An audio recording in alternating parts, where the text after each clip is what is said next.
Yeah, absolutely. That's a big part of it. You know, for me, it is that pursuit of that fish, and that's probably why it's got me more, you know, over the time, more into muskies than anything else. Because for me, it was like I could figure out where the bass were, I could catch them. Fun, done that. Same thing with crappies, loved it. Salmon, love it.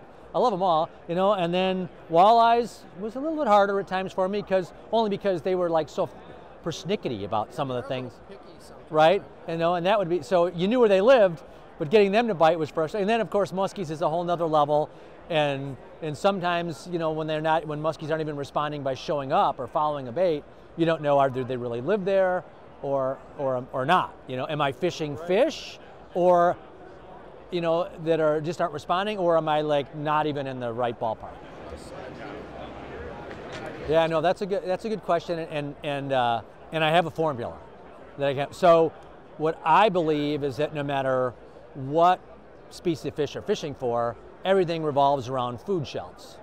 So what I started doing was taking the old school maps, you know, the paper hydrographic map, taking those. Today you could do it, you have a high definition map. What I would recommend doing, whether you have one on your sonar or you have one on your kitchen table, or, you know, you shade in. The first question I always ask somebody is, when I go to a lake, is how deep do the weeds grow?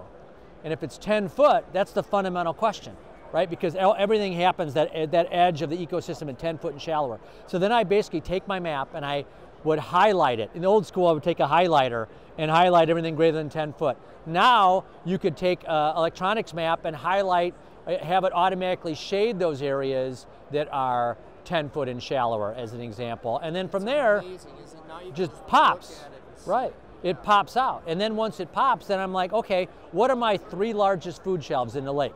And I have spots 1, 2, and 3 that I need to fish. Now the reality is the maps always aren't perfect, so you can find little intricacy and turns, but it's always that starting point. You start with those larger food shelves, and then you examine them to find, are there weeds on them, are there rocks on them, and sand on them, whatever species you're fishing for, and then you look at it closer to find out, as you start fishing, are they on a point, are they on a turn, are they up shallow? You just start establishing those depth and cover relationships. Absolutely, and muskie fishing has taught me that more than anything else. And that I've seen it hundreds, if not thousands of times, where you're bringing in a lure, could be a spinner, and a muskie's following behind it. If you continue to bring it at that same pace, and even figure eight it at that same pace, you get what I call Chamber of Commerce muskies that visit. They come in, they say hello to you, they don't bite, and they leave. They tire you out, you get excited, but I've done it and I preach it, that when you have, now that same scenario happens. You see the lure engage, the fish engage your lure behind. The first thing I do is I try to instantly change its attitude. And I do that by taking my reel and I reel 3 or 4 times as fast as possible. And when that Shimano Tranx reel came out, the first one that came out, the 500, I would go and I could crank it 2 or 3 times and I would pull that bait 4 to 5 feet away from a muskie in a heartbeat. And it was just like if you got a dog at home and you show them a bone and you run away from them with it, they chase you. If you hold it in front of them, they don't do it. But you would pull the bait away from them and all of a sudden they swim faster and catch it. And they want to, their curious nature, and just like that, you all of a sudden have changed their attitude. And then I've been able to do, so I speed it up and I bring up the speed, and if they catch it, then all of a sudden I'm reeling faster, and then I'm more active and aggressive in the figure eight coming, and I catch a lot of them at boat side on that. And I am a firm believer that I won't catch them at a figure eight unless I change their attitude before they get to the boat. And now there's other times where the fish come behind it and you'll crank it 3 or 4 times and they hang back. So then, right, or they sink. And so then you got to respond that way and say, okay, I got to slow down. And so in that instance, I'll back off on the speed. And then if the fish will continue to follow the lure to the boat side, then when I figure eight, the speed at which I figure eight may be 3 or 4 times slower than I might normally do it, where I'm moving the bait at a speed where the blades will barely spin, for an example. So I'm using speed to adjust to that attitude. But I believe you can change its attitude with speed. I'm a big figure eighter because I grew up doing it that way, you know, and it's like learning. Now, If you prefer to do the oval, that's great. Some people say if you do the figure eight, that a big fish can't make the turn in a figure eight, and I don't believe that at all. I've caught lots of giant muskies, and I'm not buying. I've seen I've seen 56 and 57 inchers that I've caught turn on a figure eight, and they bite it, and from there. But they're both excellent. Whatever you're comfortable with. For me, the oval was always a concern. When I would get to the outside end of the oval and be on the tips of my toes, I felt vulnerable in my hook set position. If the fish bit at that moment, you feel like I might go in. Yeah. You know what I mean? Now, you probably won't, but I mean, it's one of those things, it's one of those deals. So for me, I prefer the figure eight, over the oval. Ideally, you lower the trolling motor down, you hit a button, and it tells the fish to come bite. Number one, that would be the best button of any, like a fish whistle, that would make the bite button would be the best. But, I think that we're fortunate and interesting in that a lot of the rods and reels today have gotten us to almost everything. I mean, you can make casts with bait casters with almost virtually backlash free. You can take with minimal experience. With this new Corrado. The DC is an example. That technology, you can take your thumb off the spool. You shouldn't, but my point is that, you can do it, and you can, and that's where it's all going, to make it simpler. And the rods are super lightweight. All the Spiral X technology, all the, they're easier to cast.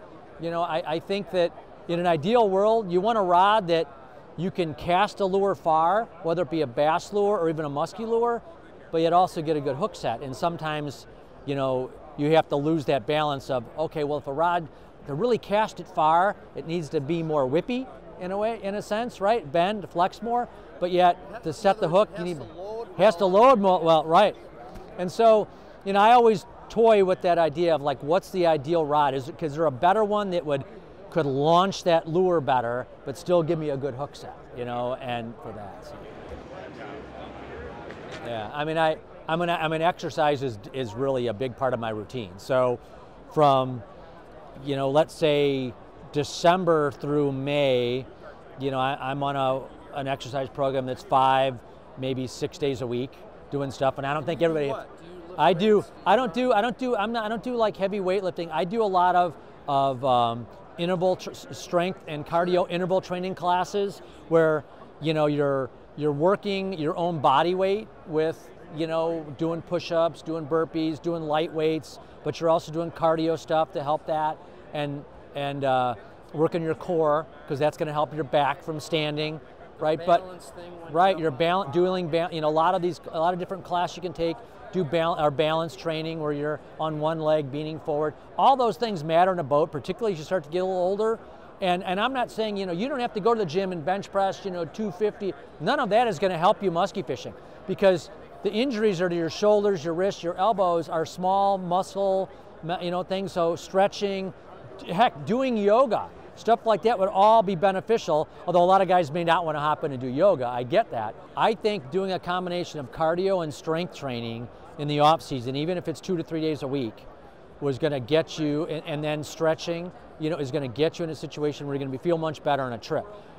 Doing nothing for 6 months, going on a trip to Lake of the Woods for a week and saying, I'm going to put this cowgirl on and throw it for 10 hours a day, you're going to be seeing your orthopedic doctor when you're back, because it's hard, it's painful, or you're going to burn out and you're going to wear out. Now the equipment helps, and stuff, but training a little bit is going to help you in the long run. And during the regular season, it's just, I'm not doing it 5 days a week, but 2 to 3 days a week, I try to maintain something where I'm staying active to try to do the best I can.